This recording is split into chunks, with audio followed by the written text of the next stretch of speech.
Hi friends, we are back from a little disturbance in our schedule, but all is good, all is well, and we are glad to be back. You are of course listening to Red Ice Radio. My name is Henrik Palmgren. Thank you for joining us this evening, day or morning, whatever it might be where you're at. Either you're listening to us through our archive at redicecreations.com or some of the other outlets on the web where we are featured, podcasts and whatnot. Today we have Daniel Tatman back on the show. Dan is the author of the upcoming book, The Bath Mysteries. You can read more about his upcoming title at his blog, thebathmysteries.blogspot.com. And we are going to go all the way back to one version of our roots today and open up the Bible and talk about some of the folks starring in Genesis. And Daniel, of course, have primarily focused on architecture in his research, or on symbolic or alchemical architecture around Bath in England, but also in other places and cities around the world. And I think we can keep this in the back of our minds here today as we begin to talk about Genesis and the first family of this story. But we're going to end up here in some pretty interesting areas, I think. So I'm looking forward to this very much. Welcome back to the show, Dan. Nice to have you with us again. Hey there, Henrik. Yeah, it's a pleasure to be here. It always is. It really is. It's excellent to have you, Dan. I know that you guys over there now have a huge, or big rather, snowstorm. Are you enjoying it so far over in the UK? Yeah, it's been really nice. Yeah, definitely. Yeah, watching the rain in slow-mo. I really enjoy it always. Absolutely. Magical time, Absolutely. I think it's great for you guys to get some snow over there. We have pretty much zero so far this winter, so I guess you guys are stealing it so far. All right. So let's see here. Before we begin, I guess, to open up our Bible and look at Genesis, look at Adam and Eve and some of their kids, just tell us a little bit about what inspired you to look at this particular area that we'll be talking about here today, Dan. Sure. Well, as I was trying to track the architecture around Bath, which led into the neoclassical architecture, which was prevalent at that time all around Europe and that spread around the world and that we now see everywhere, I was able to track this back to the architect Palladio and the Palladian form of architecture. And his is regarded by the architectural world as kind of the best example of the copying of the styles of Vitruvius from ancient Rome. And so to really understand Palladio and hence understand John Wood, who was very influenced by Palladio, I had to go into kind of the background of the Palladian architecture. Obviously, Palladianism is named after Andreas Palladio. Yeah. So it doesn't come from an earlier term. However, as I've mentioned before, there was kind of a synchronicity for Andreas, was that his real name wasn't Palladio.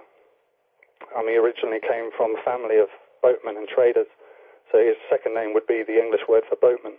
Mm-hmm.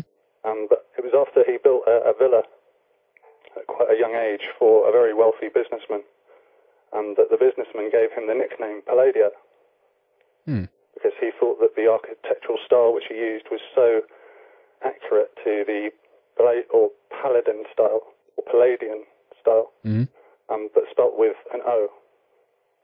And this referred back to the Parthenon and the Greek architects.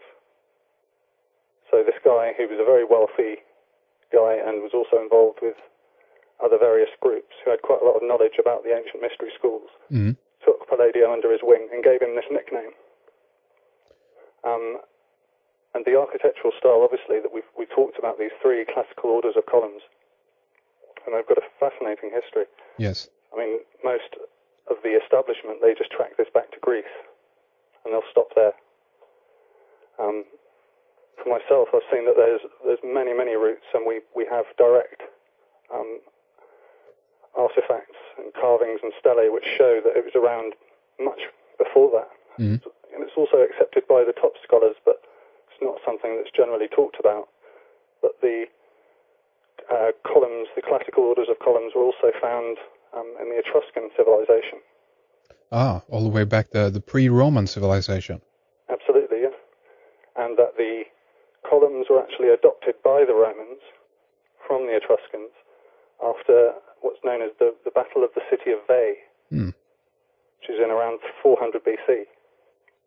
And there were remnants of these columns and some of the buildings until the last 200 or 300 years, and they've been taken down. The city of Veii was one of the richest cities of the Etruscans, and so it was one of the last to fall. It had a big army, and so they fought on for quite a while after the rest of the civilization had fallen. Mm. But we have one good example of this is a temple or a plaza in Rome called the Piazza Colonia. Oh, yeah. Which the columns which are around it, in any of the texts that you'll read on this structure, they will say that the columns that are used throughout it were taken from remnants of columns of the city of Veii. Hmm. So again, we have a direct connection of the overall overpowering of the Romans of the Etruscans, and at that point absorbing something from them, kind of, very in the fasciae motif, the bundle of sticks, all bound together. Yes. So we can see that this is something that the Romans did to a lot of the groups that they took over, that they absorbed something from that culture. And the columns seems to be one of the major ones. I mean, Gary Biltcliffe has done a very, very good lecture on the Etruscans called The Legacy of the Etruscans. Absolutely. We had that linked up for our audience here who's listening on Red Ice a while back, and this is definitely something that people should take a look at again, because do you know if he goes into some of the specifics around the architecture connection here as you do? Not so much. He focuses on the other very interesting aspect of the Etruscans, that they were very involved with building tumuli and dolmens and circular temples. Yeah. And also chambers which were dug into rock, into hillsides. So we have this fascinating overlap with the Etruscans. They seem to have been both the originators of the classical orders of columns, so a very ordered form of architecture, but also this architectural style, at least in the Italian arena, which would have mirrored what the Druidic building styles were of all of ancient Europe. Yes. That we find all over the region, from France all the way up as far as Scandinavia and all the way back down again. I mean, this thing about Palladian architecture has really opened up. It has shown itself to be a big mystery. Let me say it like that, because it's tied in with so many different aspects, and I think it's really, really fascinating. And I guess what you've been kind of trying to figure out as well is the roots or the origins, or how far back this actually goes. Is that right, Dan? Yeah, absolutely. Because, as I said, you can read into the architecture of ancient Greece, and pretty much the buck stops there. Most of the books that you can find won't mention that they come from the Etruscan ancestors. But the fascinating thing, again, to go back to Palladio, the reason why this businessman, this wealthy guy, gave him this name was that the original name for Athena was Pallas Athene. She had a double-barreled name. And so we have the Palladion, or the Palladian pillar, which was always associated with Athena. And she's often shown, the goddess Athena, with the helmet of invisibility leaning back off her forehead. Ah, right. Standing next to a certain pillar, which is called the Palladian pillar. And so the whole connection here was something, again, which I think is referenced in the very fact of them calling him Palladio, instead of calling him Athenia, was that this guy, I think, was aware, that as many people have been, that the Greek civilization came from the Etruscan, and that the Etruscan, when they talk about their ancestors, they talk about the Pelasgi, or the Pelasgians. Yes. Who worshipped a goddess named Pallas. So we have, it seems, a very interesting overlap here also with the ancient goddess of the Pelasgians, or the early Etruscans, being known as Pallas, and then the Greeks adopting Athena. And in every single version of Greek mythology, there's around 12 different versions from different scholars and historians and philosophers from the period for a couple of hundred years.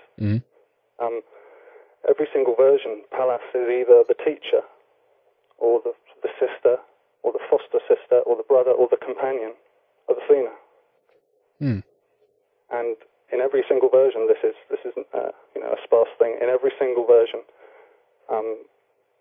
Pallas is killed either accidentally or inadvertently by Athena. Okay. And so Athena is so stricken with sorrow afterwards that she decides to change her name to Pallas Athene, and that she actually builds this Palladium pillar in memory of Pallas. And so in a historical way we could see this, that it's direct confirmation from Greek mythology that their goddess and their culture was taught to Athena, the mother of their pantheon, by an earlier goddess who was then killed by Athena, but that Athena absorbed a part of this essence. So we've got it direct in mythology saying that the ancient Greek came through the Etruscan and the Pelasgian. So we have this one side of the narrative of where people have thought, or various scholars or big minds over the years have thought, that this classical form of architecture comes from. It's the kind of straight through Greece and into its ancient roots. Yes. But then there's a whole another angle to look at from this, and this is the Christianized view. Okay. Come through Judaic scholars and Gnostics and other minds that have come since then that have been studying these works. What I wanted to ask as well is that, what I find interesting and fascinating about this is the idea that we have talked on the program before about the Palladian rite as well, something that kind of trickles through the secret society as well, a kind of an undercurrent of this. And do you think that this has to do a direct link with the goddess worship of Pallas Athena in that sense, or do you think there is even more to the story than that? There's so much to say about it, obviously, but sorry. There's so much to say about it, obviously, but in a general term. Yeah. Generally, I think that the main people that have even talked about the Palladian rite, or the main sources that are used, probably aren't the best sources for historical or kind of factual information. I mean, most of the information that we have comes from Christian scholars that were using it as a way of attacking Freemasonry through certain parts of the history. And obviously, it's not just an attack on Freemasonry, that there was an element of Freemasonry creating this attack on itself. So it was named after the Taxil host, one of the wildest and largest hoaxes in all time. Yes. And I don't think that it was all a joke.